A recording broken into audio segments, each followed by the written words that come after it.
Maria wiped the sweat from her brow as the desert sun beat down on the tarmac.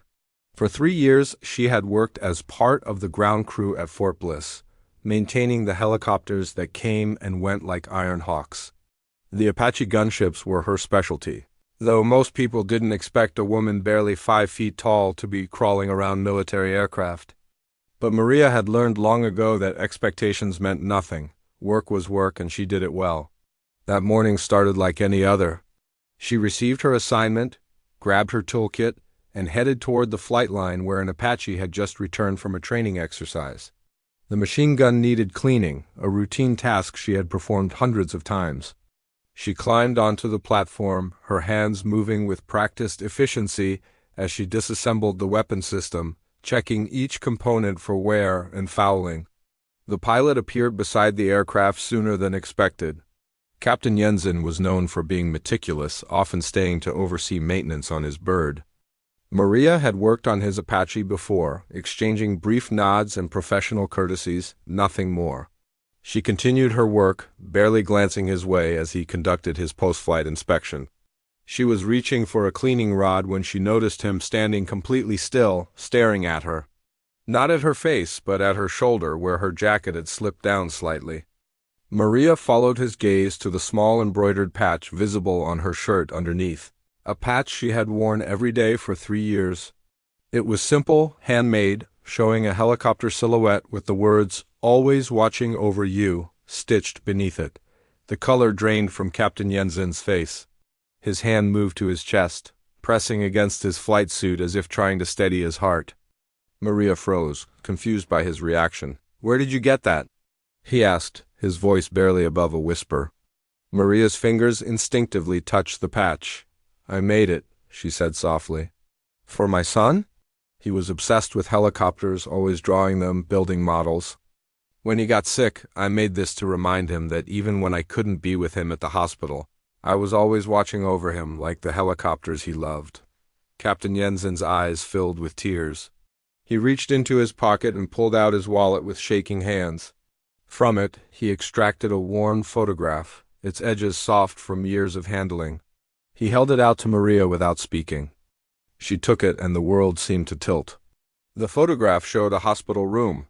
In the bed lay a young boy, thin and pale, clutching a stuffed helicopter. Standing beside him, in uniform, was a younger Captain Jensen. But what made Maria's breath catch was the drawing taped to the wall behind them, a child's rendering of an Apache helicopter with the words, "Thank you for watching over us," written in crayon. "Your son was Nathan," Jensen said, his voice breaking. 5 years ago, I was doing a routine training flight when I had to make an emergency landing near University Medical Center. I was frustrated, angry about the delay. Then I saw him through a window, this little boy in a hospital bed, watching my helicopter like it was the most amazing thing he had ever seen.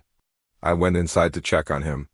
We talked for hours about flying, about courage, about fighting even when you are scared.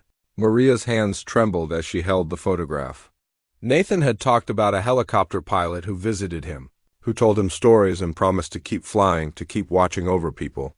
She had thought it was a fever dream, a morphine-induced fantasy to comfort her dying child. "He made me promise something," Jensen continued, tears streaming down his face. "He made me promise that every time I flew, I would remember that someone down there might be looking up, needing hope. He said his mom worked on helicopters, that she was the strongest person he knew. He made me promise to always be kind to the ground crews, to remember that they had families too, people who loved them." Maria felt her own tears falling. "You kept flying," she whispered. "Because of him," Jensen said. "After he passed, I almost quit, but I remembered my promise. Every mission, every flight, I think about Nathan looking up at that helicopter. And I have tried to live the way he asked me to live, with kindness, with purpose." They stood together in silence, two strangers bound by a child who had touched both their lives. Maria had spent 3 years believing Nathan's death was the end, that his brief life had mattered only to her. But here was proof that his kindness, his spirit, had rippled outward in ways she had never imagined. Captain Jensen had spent 5 years following a promise to a dying boy, never knowing that the woman who maintained his aircraft was the same mother Nathan had spoken of with such pride. He is still watching over us, Maria said finally, touching the patch on her shoulder. Both of us, Jensen nodded, placing his hand over his heart. Always.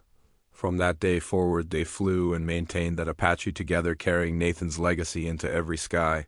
Proof that even the smallest acts of kindness can echo through time, connecting souls in ways that transcend grief and transform strangers into family.